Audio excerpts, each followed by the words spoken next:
मध्ये आपल्या सर्वांचं वैभव वैराग्य मूर्ती हरिभक्त परायण छगन बाबा टाकळीकर यांनी जो संकल्प केला आणि त्या संकल्पाला सत्यामध्ये उतरण्याचं काम हे साध्य कोणामुळे झालं असेल तर ते फक्त माझे गावकरी मंडळी आहेत, माझ्या माता भगिनी आहेत की ज्यांना सांगितल्याबरोबर त्यांनी रात्री पुरण घातलं आणि सकाळी पोळ्याचा स्वयंपाक केला.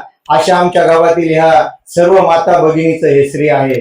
ज्यावेळेस आम्ही संकल्प केला आणि नेमकं आम्हाला पारायणाच्या आदल्या दिवशी आमच्या गावामध्ये सुतक पडलं, त्यावेळेस माझ्या गावातील ज्या माझ्या भगिनी आहेत त्या सर्व गावातली एक एक मुलगी या ठिकाणी पारायणाला आली आणि गावाचा जो संकल्प आहे तो संकल्प माझ्या भगिनीने पूर्ण त्या ठिकाणी केलेला आहे.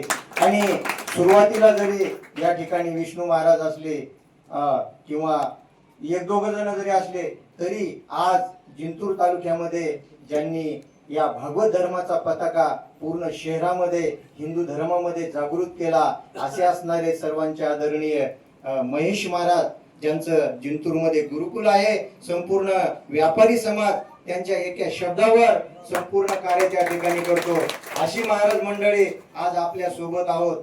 आपण काहीच करणार नाहीत, हे सर्व महेश महाराज, विष्णू महाराज आणि छगन महाराज करणार आहेत. आपण फक्त त्यांनी जे आपल्याला काम सांगितलं तेवढं आपण काम करायचं. हे सर्व आपल्यासाठी आदरणीय आहेत आणि आपल्या जीवनाचं साध्य आणि सार्थक यांच्यामुळे होणार आहे. या तिघांचा हा संकल्प आहे आणि हा संकल्प त्या ठिकाणी आपण पूर्ण करू. आणि येणाऱ्या काळामध्ये या परिसरातील जे काही आमचे 12 गाव ग्रुप आहेत आणि त्यांना जोडलेले अनेक गाव आहेत, हे संपूर्ण गाव प्रत्येक गावामध्ये त्या ठिकाणी फिरता ज्ञानेश्वरी सप्ताह करण्याचा संकल्प झालेला आहे. महेश महाराजांनी सांगितलं की हे पूर्ण गाव झाल्याच्या नंतर 51वा सप्ताह जिंतूर शहरामध्ये भव्य आणि दिव्य रूपामध्ये महेश महाराजांनी संकल्प केला, आमच्या छगन बाबांनी संकल्प केला आणि सर्वांचा त्याला पाठिंबा आहे.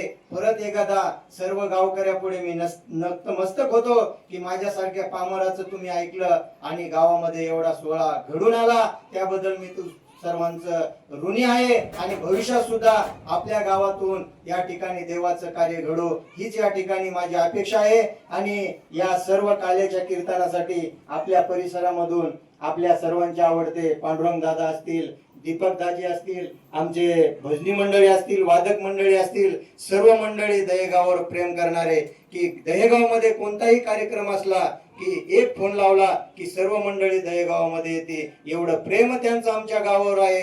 आणि आमचं गाव सुद्धा इथून पुढच्या कार्यामध्ये हे धर्माचं कार्य असो, देवाचं कार्य असो, कोणत्याही कार्यक्रमामध्ये कमी पडणार नाही, ही ग्वाही मी गावकऱ्याच्या वतीने या ठिकाणी देतो. आणि हा कार्यक्रम संपला जाहीर करतो.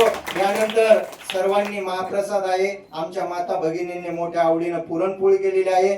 सर्वांनी प्रसाद घेतल्याशिवाय कोणी जायचं नाही. आणि विशेष म्हणजे एक सांगायचं राहिलं की जो हा फिरता ज्ञानेश्वरी सप्ताह आहे, ज्यांनी संपूर्ण महाराष्ट्रभर आज आपण जे काही बोलतो हे प्रसारित करण्याचं काम निशुल्कपणे आमचे असणारे हरिभक्त परायण सज्जन महाराज सायकेडाकर यांच्यामुळे हे साध्य झाले. त्यांच्यासाठी सर्वांसाठी एकदा टाळ्या वाजवा आणि सर्वांनी महाप्रसाद घेतल्याशिवाय कोणी जाऊ नये अशी मी सर्वांना विनंती करतो. यानंतर पालखीचं प्रस्थान किती वाजता? पालखीचं प्रस्थान आता जेवण झालं की लगेच पालखीचं प्रस्थान होणार आहे. आता वरी पुरुष मंडळी जेवायला बसतील आणि खाली मंडपामध्ये महिला मंडळी जेवायला बसतील. पालखीला ऊन होईल ना, सकाळचा 4 वाजता